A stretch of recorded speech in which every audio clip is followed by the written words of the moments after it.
en Sílvia i potser m'heu vist per xarxes socials, per YouTube o per Instagram o el que siga, com a Instables. I direu, què fas tu per internet? Doncs jo per internet el que faig és normalitzar els drames de gent normal, com tu, com jo, com el vell.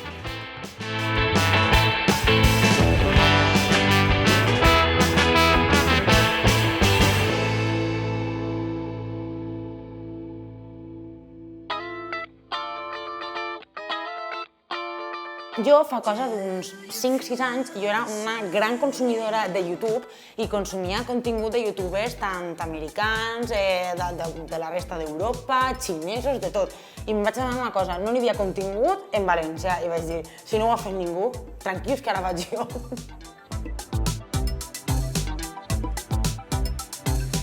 Des que vaig començar per YouTube i per les xarxes socials en general, sempre com que vaig intentar trobar el meu camí i al principi vaig fer el que feia la resta. I al final me'n vaig adonar que l'única manera de destacar i arribar a la gent és dir aquestes coses que ningú vol parlar-ne, la veritat. Així que vaig decidir agarrar tots aquests traumes i drames i coses insignificants per les que hem passat tots i contar-les des del meu punt de vista, de les meves vivències, i així vaig trobar a moltíssima gent que havien passat pel mateix però tampoc havien parlat mai amb ningú.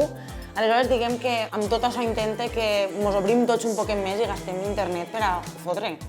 trencar aquestes barreres socials, aquestes pors, aquestes vergonyes i que tots som humans.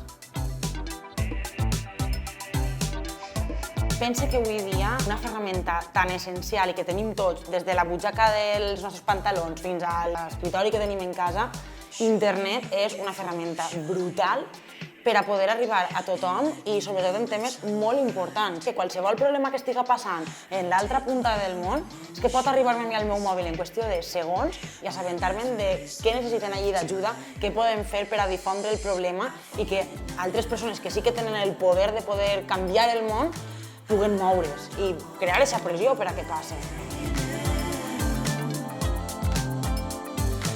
La veritat és que una de les coses que més m'arriba a molestar de dedicar-li temps lliure i per voluntat pròpia a crear contingut per a YouTube i altres xarxes socials potser és com ens veu la resta de la gent i ja no com ens veu, que això no és culpa del que està en sa casa en el sofà, sinó més culpa d'aquests mitjans de comunicació grans de tota la vida que es dediquen a assenyalar la gent que sí que viu de YouTube i creen contingut i s'esforcen moltíssim i els deixen com a xiquets que no tenen ni idea de treballar, que no han treballat en sa vida, que no s'esforcen, que es peguen tot el dia jugant a videojocs i que dormen fins a les 12 del migdia. I jo estic molt lluny de ser una xiqueta, jo ja tinc la figa ben peluda i si saberen la quantitat d'hores que dediques a crear un guió, que te vinga la idea,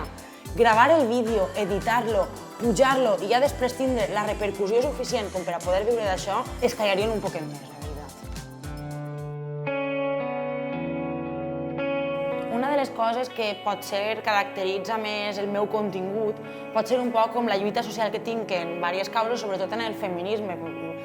Dime boja, però com a dona, escolta, cada un grana cap a lo seu. Si comparem en fa 100 anys, hem millorat una barbaritat i segurament les companyes de fa 100 anys ni s'imaginarien que arribaríem ací. Però no per haver arribat ací hem de parar-nos ací i conformar-nos. Encara n'hi ha moltes coses per les que hem de lluitar i totes les dones que puguen estar veient-me a l'altre costat de la pantalla, com moltíssimes que conec jo, totes hem passat per tantes merdes i que avui en dia encara les tenim com a normals, tant dins de casa com a les nostres feines, com pel carrer, com quan eixim de festa, i és que són 24 hores d'aguantar gilipollades. I pensa que avui en dia, en aquest tema del feminisme, han lluitat i han fet molt més per obrir els ulls de la gent. Influencers i youtubers i gent que la gent jove que està aprenent conductes admira i la veritat, encara queda molt de camí, però pensa que estem en un bon punt i que la gent jove cada vegada obri més els ulls i entén més la realitat. Que això no és una lluita de pililes contra xones ni de dones contra homes, lluny d'això, això és ser humans.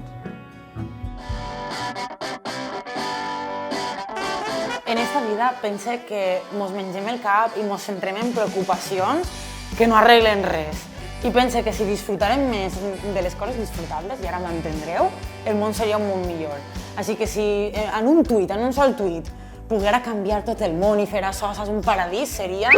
menys menjar caps i més menjar figues o pelilles.